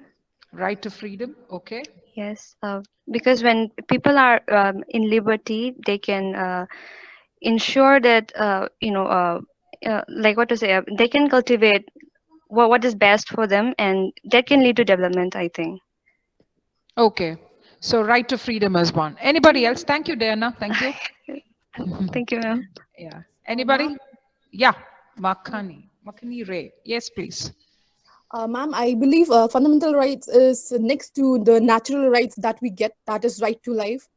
And I believe it's very important for the sustainable development or sustainable governance, because we have the right to, the fundamental right to speech is when we are able to put forth our thoughts or what we need as in a good governance. Okay. So do you think then Article 14 and Article 21 Clause A would be very important for this? Because that's a right to education. You need to educate people to know what their freedom is all about. You need to make them understand that this is their freedom, right? They need to be educated to understand their freedom. You all are in the public administration field. So you are aware about your rights, but then there are many citizens who are unaware about it, right? So in that case, should you not educate them about what all these aspects are? So if your fundamental rights have to be fulfilled, then you require you would start realizing how important accountability is, how important transparency is. Yes. So we need to think about all these aspects, right? So good governance has got a major role to play. Okay, so what are we going to do by giving all these inputs? So the output that we would get would be to develop the national and international standards of the state and the society. So, imagine we all think about the developed nations. So the way they live, the way the society is, it's something beautiful. And when you compare to India, you feel that why are we lagging behind? India is, of course, a progressing economy country. But then still, we lag behind a lot of things. Why? Because we lack in all these aspects. So, once you achieve this, you develop the national and international standards of the state and the society. And then to achieve the global targets of the human development. And of course, to thwart the mismanagement of resources, corruption, violation of law and order. It is not that this is very much new to India. This is, of course, present even in the developed countries, but then we have an extra dose of it, right? I mean to say that's an extra dose. So that means people need to be educated. Today morning, I was just going through an article which stated, a reading which I went through, which stated that the girls want their age of marriage to be increased to 21. And some feel it should be 18. So they said, give the women the freedom to choose their right age to get married. Why do you fix it? So see, this is the change that is going to happen in the future when women are empowered, right? So let's see how the government is going to, the court, the judiciary, the government, how they're going to work on all these. So anyway, coming back to this, so inputs and output, these are the aspects. So these aspects of inputs are very much essential for us to work on the output also, right? Okay. Now see good governance. We think about good governance as a more of into technology and all. So what does the World Bank say? World Bank states good governance is subjected to political system of an organization, institution or government to establish a strong power exercise mechanism through legitimate vote from the grassroots level to the peak and bring an administrative scale for the betterment of the region. So it requires a good governmental system. It's just not at the topmost. The three tiers, all the three tiers should be effective for this good governance to happen. Okay, so what does UNDP state? UNDP states good governance is a framework of capacity building of civil servants. Staff incentive programs should be there. Administrative values, financial devolution, dialogue between stakeholders. So good governance is a framework of capacity building. So you need to make the civil servants. See, recently there was a research study which states that there are many civil servants who have, there are many people who have entered into civil services by the age of 27. And it's a mixed background. Some of them are from the science, some of them are from the humanities, and they have become civil servant at a very young age also. So when they are being put into the place, they are unable to handle certain aspects, right? So capacity building of civil servants are also essential. What I would suggest is every politician or every minister in the country should know about the Indian Constitution, which is very important, irrespective of whichever background they belong to. That is very important. It's only then you can think about developing the grassroots level, because India has got a very huge population. So the grassroots level has to be strengthened. So local governance has to be strengthened here, and financial devolution should also happen very economically and efficiently also. So with these definitions of good governance. So now we think about the 2030 agenda. What could be the agenda for sustainable development? I'm not here to tell about the hunger, poverty, because it's all been there. It's there. So what is this? So here I have given you 5 P's, right? People, planet, prosperity, peace, partnership. Without people, the government can't function. Citizens are very important. Their well-being has to be focused. The welfare has to be focused. Planet, what are we going to think about planet? Are we going to talk about the satellites? No. Planet here, I mean to say, we need to preserve our planet. We've been destroying the planet so much that we require climatic change plans now. We require climate action plans. There is a lot of carbon monoxide, methane emissions, right? Now people are getting into what is called as a green hydrogen for fuel purpose. So planet has to be preserved. Who is going to preserve? You, me, right? How are we going to preserve? That is what dynamism speaks. If you have to sustain, your participation is required. You need to think very dynamically to preserve the environment, right? Now, that would lead to the prosperity. Prosperity, the nation would be very sound. The development, the progress will be marvelous, right? If you want to see India as one of the countries, why do people just move out of India for a better job purpose to the developed nations? Many of them prefer to get into Europe or USA. Why? Is it because they get good amount? Yes, of course, they get a good salary. That's a different thing. But then what more is there? Your surrounding is very clean. They are disciplined. There is a civic responsibility that actually exists there. How are we? So we need to focus on all these aspects to reach those goals. So for that, governance is actually required, is very important. So prosperity of the nation also has to be seen. So that is why I have linked all these 3. And then ultimately peace. There's a lot of war. And we follow the Panchashil system also. So we are a little apprehensive to wage a war. But then we have to. We lose a lot of lives. It can be a biological war or the weapon war. But then ultimately what the country requires is peace. That also has to be sustained. So foreign policies have to be strengthened properly. It has to be very effective. Partnership. Partnership, we already are into the partnership with public-private partnerships already exist. But then private agencies are just, they are just occupying the entire aspect. The government is being pushed out. Even the public enterprises, they want to place their foot there facing the government. But then the government is holding a strong hand through their rules and regulations. But then through private, of course, are we improving in our culture or are we improving in our technology? Of course, we do improve, but then there are also drawbacks, right? So partnership is very important so that government's hand should always be on the private agencies. So with these 2030 Agenda for Sustainable Development should be an interrelated or interdependent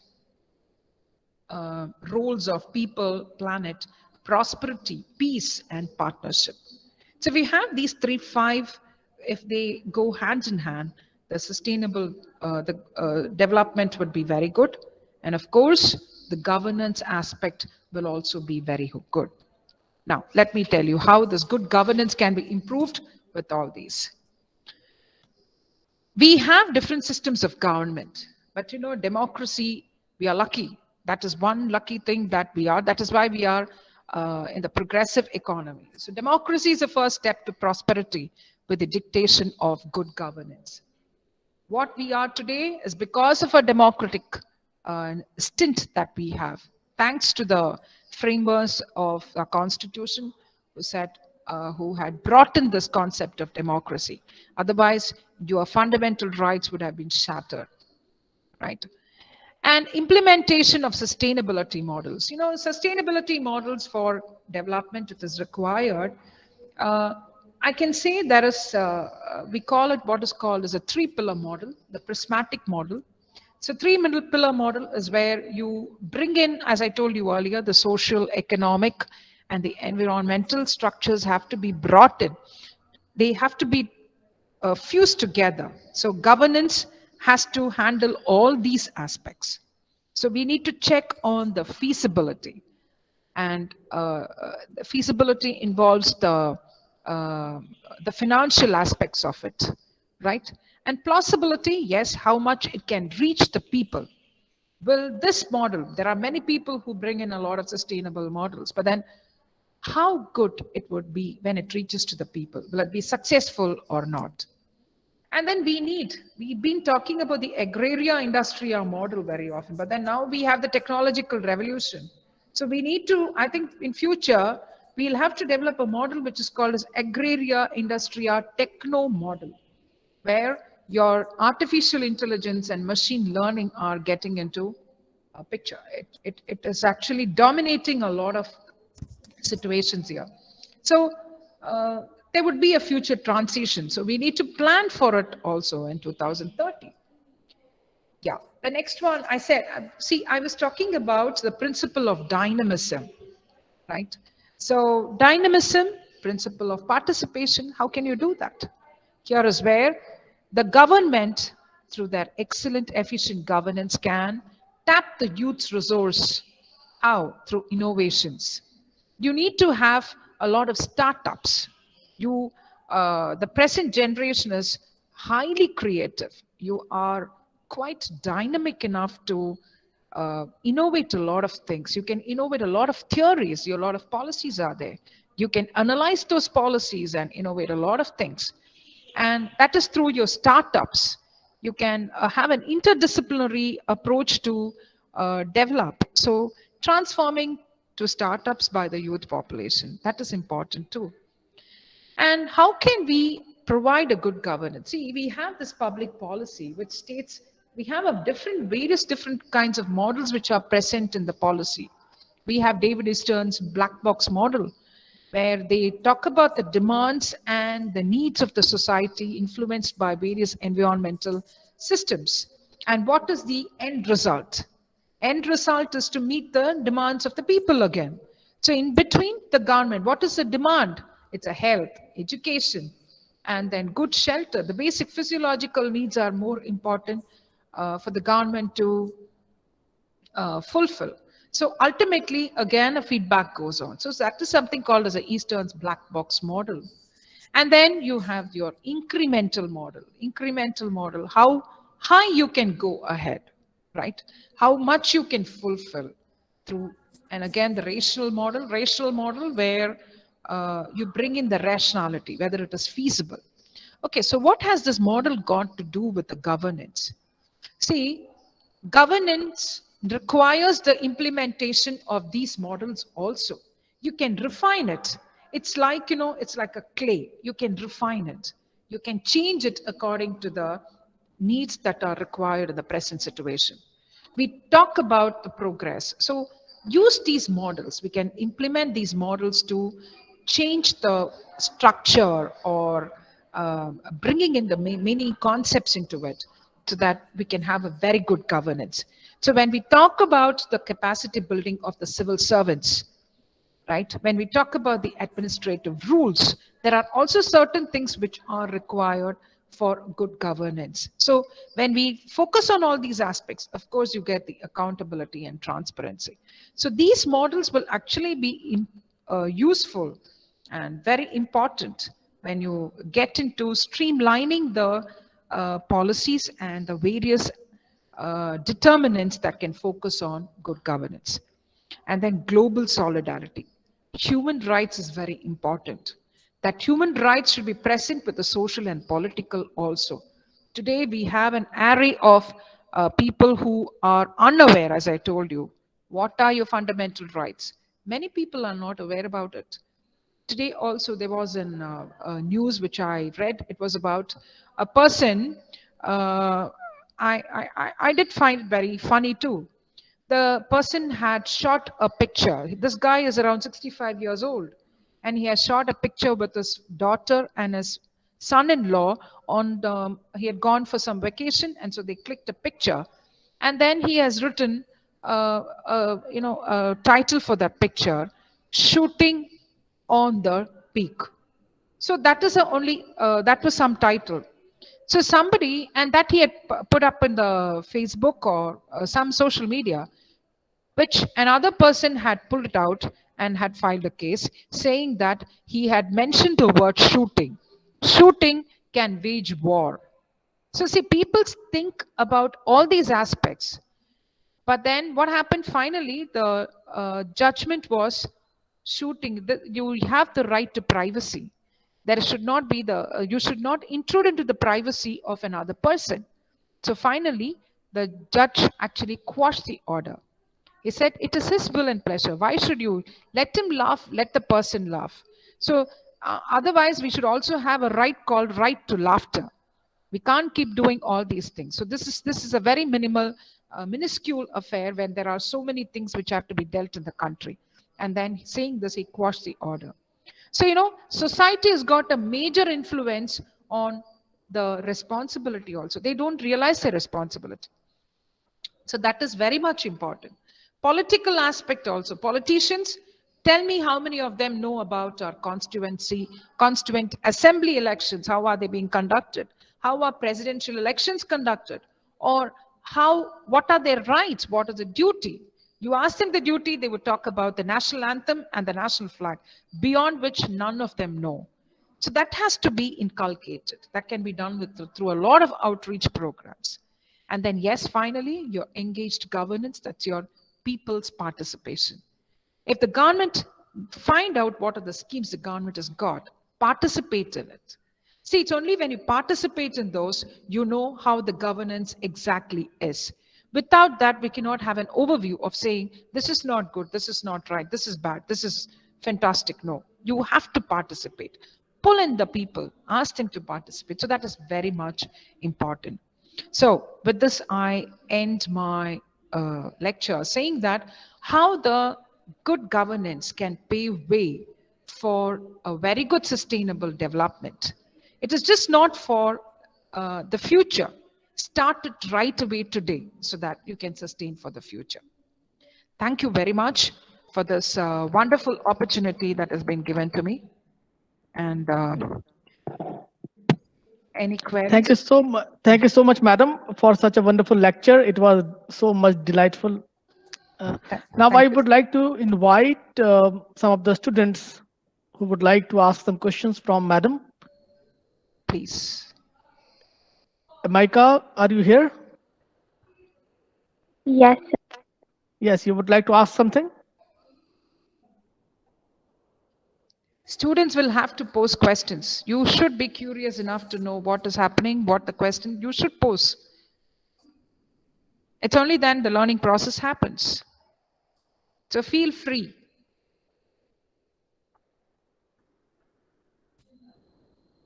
Maybe their stomach is growling. So is it so? Ma'am, I want to ask one question. Please do. How do women contribute to the good governance of the country? How do women? Yes, ma'am. Okay. Women do contribute to the good governance.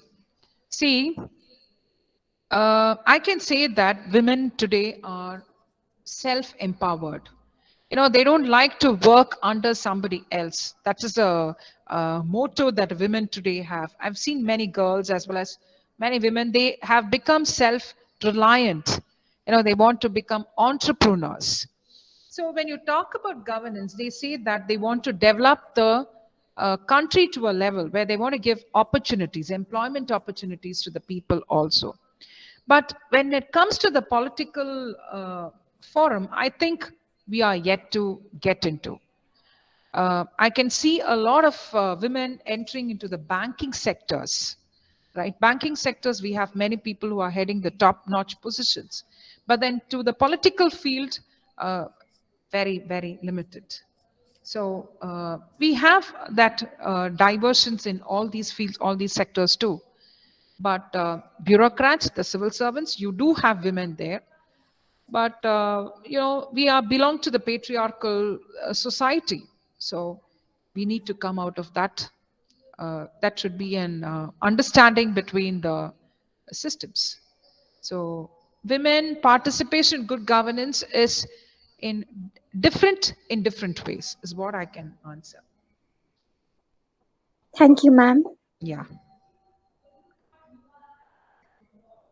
Anyone from Meghalaya or Shillong?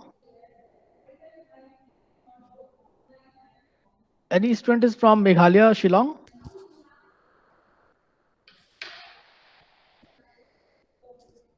Okay. The reason why I'm asking, yes. Actually, madam, we have also got some matriarchal societies in the Northeast. Oh, that's nice. Okay. Yes, madam. That's why I wanted to ask someone that who is from Meghalaya. What is the country? What do you have any questions from madam?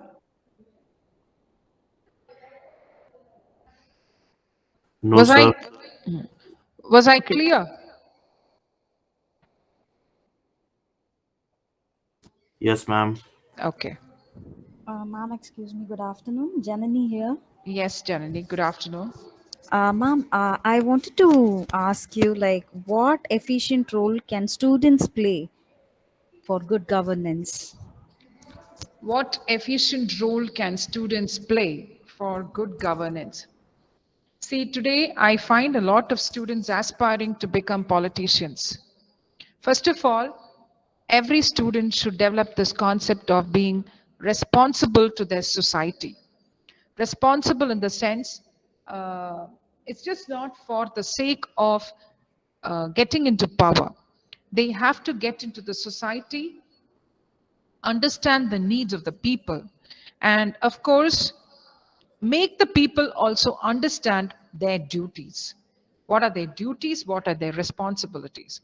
So you need to conduct a very good awareness campaigns where it reaches every single citizen in the country. It's a very tedious task. I don't say it's an easy process, but with the social media, today you have a lot of memes. PS students get attracted by memes, and the way it can reach out to the people is what you have to think about. The media.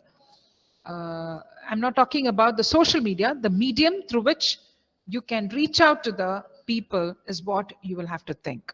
How many of them? For that, you need to conduct a survey like how many of them use the smartphones. So people using the smartphones can be introduced to the concept of what is called as a civic responsibility. That is very, very important for our country. I can tell you that since civic responsibility, Japan is the highest. They know how to behave themselves in the society. That is very important. And we are somewhere, I should say, in that list. So the students should bring in a lot of awareness programs. And then I don't mind if you can volunteer to bring out a book on your rights, the basic rights which every human being should know. You can have it in your own regional language that is applicable. So just start distributing that with a small pocket book so they know about it. So these things can bring in a lot of things. And then strict norms and regulations. So the students will have to be dynamic in working with the government bodies also. When you get an internship, what I would advise is, being the public administration students, it's always good that you work with the government agency. So you understand how they work, how things can happen, and what are the measures that you can take.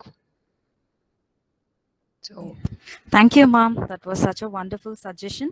In fact, when we've been talking about the outreach programs, especially for the government, that's actually a wonderful, like initiation. We have to really think about such programs to empower, because our country is, like progressing. So it's really important that each and every individual play a very important role and participate in all of such programs. Thank you, ma'am. That was such a wonderful lecture. thank you, Janani. To note, sir, she is my PhD research scholar. So, Oh, wonderful. Nice to meet you, Janani. Thank you. Thank you, sir. The same here. Okay. Madam, I have yes, one question, ma'am. please. Ma'am, I'm Dr. Zacarias Tirki from the Department of Public Administration, colleague of Dr. Saurabh, ma'am. Okay, sir. Inspired Please. with your speech, I would like to pose one question for you. You have mentioned certain very important ingredient of good governance, and you have mentioned about some of the models. And I was really impressed the model that you have mentioned, Industria Agrigia model in good Yes. governance. So can you enlighten us how this Industria Agrigia model can be in the mainstream of in the Indian context for good governance? Can you enlighten us? Yes, sure. See, I was talking about how we will be transitioning from the agraria industria model to, in future, we may get into agraria industria techno model is what I felt. Now, the thing is, agraria industria, when you take up the traditional administration or governance, we were all into agriculture. Agriculture is the primary sector of our country. And even today, agriculture is one of the primary sectors too. But we do not know how to improvise with the changes in the environment, the climatic conditions, and a lot of things, that is usage of fertilizers, the hybrid varieties. So there is a lot of problems that are present. So people started focusing more into industrial jobs. So you can find there is a shift in the employment opportunities from agriculture to industries. So I would not say that all of them are employed in the industries. So what they have started is industries should be developed. So when industries are developed, employment opportunities can be given to a lot of people. So that's when we had this new economic policy of 1991, where we had this liberalization, privatization, globalization coming into picture. With those three concepts, the industries actually developed very high.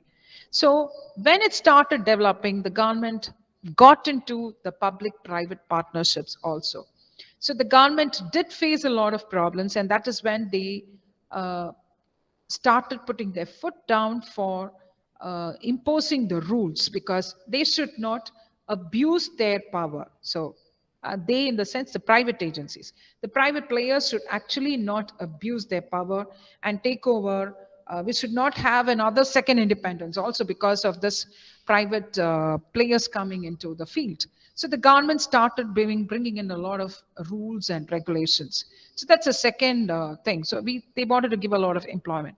But today the system is completely changing. That is, see, governance has got more importance through the rules and mechanisms. But today, when it comes to it, it is like how easily it can reach the people. That's where the technology plays a major role. So today's students, today's children, today's youth are entirely different.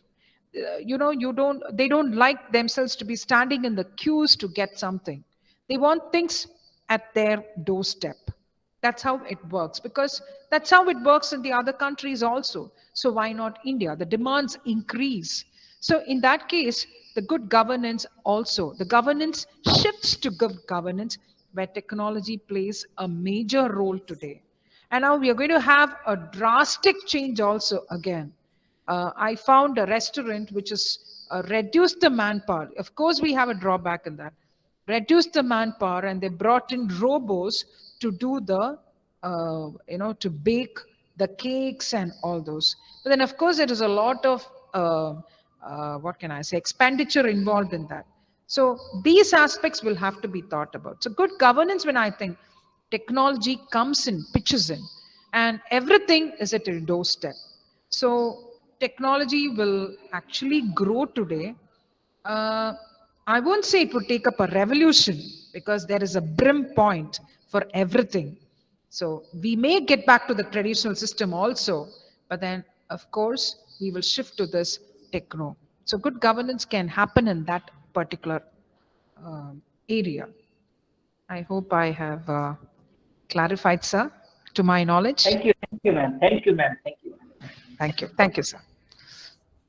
Okay, any further questions from students? Hello, ma'am. Yes. Ma'am, I'm Dinah Urembam, and I'm a first-year student. Okay. Ma'am, today I would like to ask something about the employment sector in India. We talked about that India is a cosmopolitan country, but then many of the people, like many talented and skilled people, they move abroad, and they even like stay there and reside there, and um, like and so we are losing many of the talented people, and also about the employment sector. um, Sorry ma'am, I'm a bit nervous. No, no, don't be nervous. Yeah. Take your time. Answer. Ask me very in a calm manner. Don't be nervous at Okay. all. Yeah. Yeah ma'am. um so like in the American countries, in the European governance, they accept other people's talent from the foreign countries. But in India, I feel like many are not open to foreign talents, and as well as in the business sector. And I feel like does that lead to decrease in the economic development? And again, should India follow or borrow the American or the European style, or even or some Asian type of governments like the Japanese government? Like which one would be suitable for the economic development of India? Okay. Diana, you belong to which state, dear? Manipur. Manipur. Wonderful. Yes. Shall I tell you? I want to tell you two things. Yes, ma'am. First thing, be proud that you're an Indian. Okay, Yes, because ma'am. the foreigners want you there. So you have the more brain power than what they have. Am I right? So they are using Yes. your resources. Now, my question is, we think about somebody, your question reminds me of this, where somebody asked a question to Dr. APJ Abdul Kalam about the brain drain. So Yes, ma'am. a student asked, what do you think about brain drain? So he replied, there is nothing called brain drain in our country, because as much as the people are leaving, as much it is being generated in India, right? So you are the brain power. So why should you think about going to abroad? Why can't you develop your country in that angle? So develop those resources. Where is the problem? That is what I said. That's where your participation is involved. That's where your dynamism should be there. Find out, pinpoint that. Today, I tell you, there is opportunity for you to bring out the best for your country. Yes, ma'am.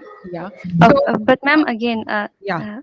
yes, even in India, many people like they don't want to employ other people as well, like outside their family. I think like many of the business sector, maybe Tata company or or Hyundai or any other company, like like it seems like a business run family, and and like uh, so I think it and many of the educated people, they seem a bit powerless. Even though they are educated, they seem to be powerless uh, um, to show their talent, or to work in even in India. So like uh, so I think the role of the government, the governance here, and as well as the citizens, like uh, yes, yeah, Okay, ma'am. I understand. See, let me give you an example. See, in the Middle East, you have a country called Kuwait. Yes. Okay, so over there, we have a lot of expats going in. Mm. So when they work there, you know, they work there just for money, nothing else. Because there's nothing in Kuwait, to be very frank. They just earn money. What they do, they deposit in our country. And so they give the economic progress happens through their money also. They just deposit it. And nothing is there in Kuwait. If you have to go visit Kuwait, you can visit Kuwait within 2 days and just get back. Right? So people go there for just for employment. But then let me also tell you, this is how your life skills also develops. You need to accept the failures, because while accepting the failures, automatically you will become a successful person. So when we are not ready to accept the failures, tell me where is the case where without getting it, without taking the risks, you are successful? No, it is not like that. The norms are different in different countries. We are not aware about it. We think that India has got the major norms. the government norms are like that. But when you go to other countries, their government norms are extremely difficult also. Right? So Yes, I ma'am. think first and foremost, we should stop thinking that way, like our skills are not recognized. You need to provide your skills. You need to exhibit your skills. What are you good at? For that, yes, risk is very much important. It's only when you get take up the risk, take up the challenge, you will know what are the steps you can reach to become successful also. Yeah, ma'am. Thank you, ma'am. Yeah, okay.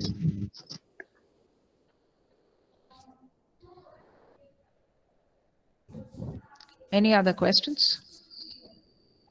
Ma'am, I Yes. have a question. Yes, Martin. Ma'am, in this power-centric world, like where politics is more about power and territory and all those ruling and all, is it a sustainable development, sustainable governance really possible? That is what I said. Democracy is the kingpin here. When you have a government which is quite democratic, when you have your fundamental rights being answered, when that is being taken more importance, why not? The measures have to be taken.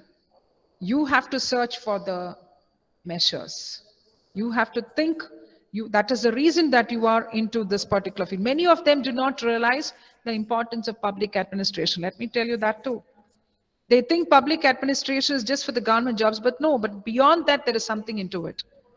You have to learn the theories of public administration for you to implement that in the society.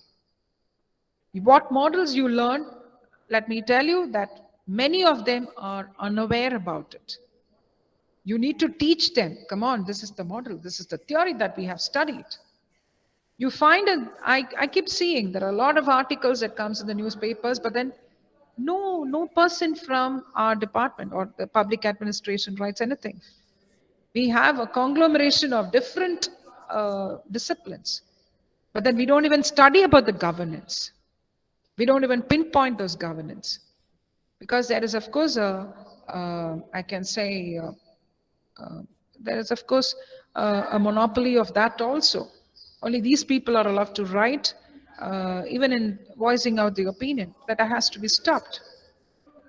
So you need to think about those models, the theories, issues, link it, interrelate each other, and I'm sure you get a solution. You check what the foreign authors have written. They have provided beautiful presentations. Beautiful literary works are there. Go through it, you will have a wonderful idea about how you can progress your nation too. Yes, Makani? Yes, ma'am. Thank you, ma'am. Ma'am, one more question. Ma'am, like I told you, we are more we connect, like our politics connects more towards territory and power and ruling, and rather than the needs of the citizen or the global issues that we face these days. So is it what can the government do, or the what does the politics today needs to do for the good governments to come in to the picture? What does the politics Need to do? Like what role does it have to play? Like what are the measures that are to be taken? Okay, so see, politics, power, that depends on the person. I can see it like that. See, when power gets into the mind of a person, they can never do anything. They have to come to the level of the people, understand their needs, and only then things can work. So it is like that. So, I feel that we have progressed from the 90s till today with, I can say that with the roles of the citizens being improved now. The participation or the engaged governance of the people is very much high today. So politics and power will exist. That is a reason people are for.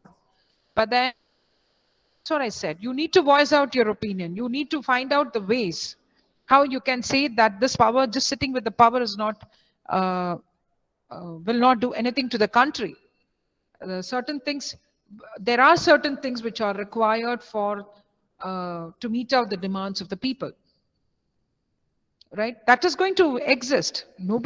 Anybody comes to the top position, do you think they will feel that they are happy?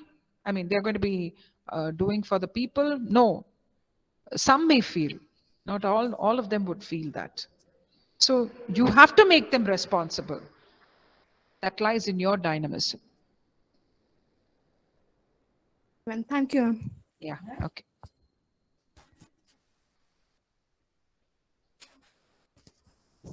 Okay, thank you, madam, for such a wonderful lecture. Thank you, sir. I completely endorse your words that to get into the policy agenda, the citizens need to be proactive. That is the main thing. To be heard, they need to be much more educated, aware. All these things must be there. So I now welcome my colleague, Dr. Jakaria Stirki, to deliver the vote of thanks. We are very much thankful to you and Professor Maheswari, madam, for creating time for us, for taking in your attention, our institution. So Professor Jakaria Stirki, please.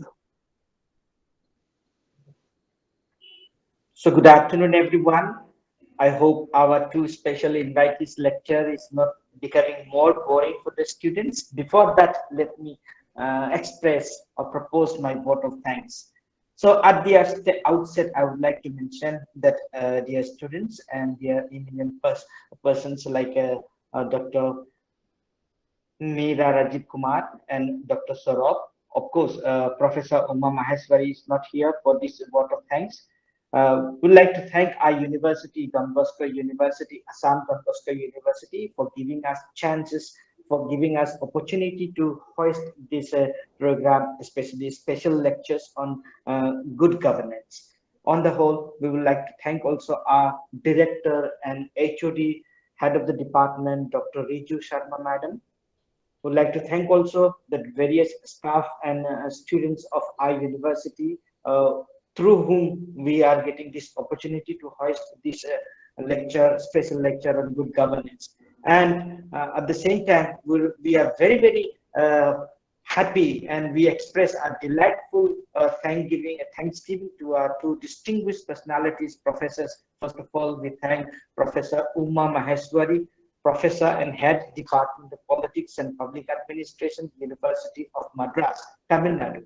Madam had given a very wonderful speech dealing on the nature of man and state of nature, where defined politics of the government and governance and various other instances, and which she has given and enlightened us during her speech on good governance. So thank you, Professor Maheswari. We come to Professor here, Dr. Meera Rajeev Kumar. Ma'am, you are a really dynamic so to say, person who can really give a dynamic speech and involve the students in your speech and expressing a lot of things about the day-to-day governance of a country and the things that you have spoken about good governance model and input and output, accountability, transparency, and political institutions of our country that will deal on good governance. And what especially you have spoken about good governance, how it should be in the sustainable manner. So we are extremely thankful, ma'am, for enlightening us, for giving us the chances to come up and for triggering our minds, especially towards good governance with the present situation of our country. So thank you, ma'am. Thank you so much.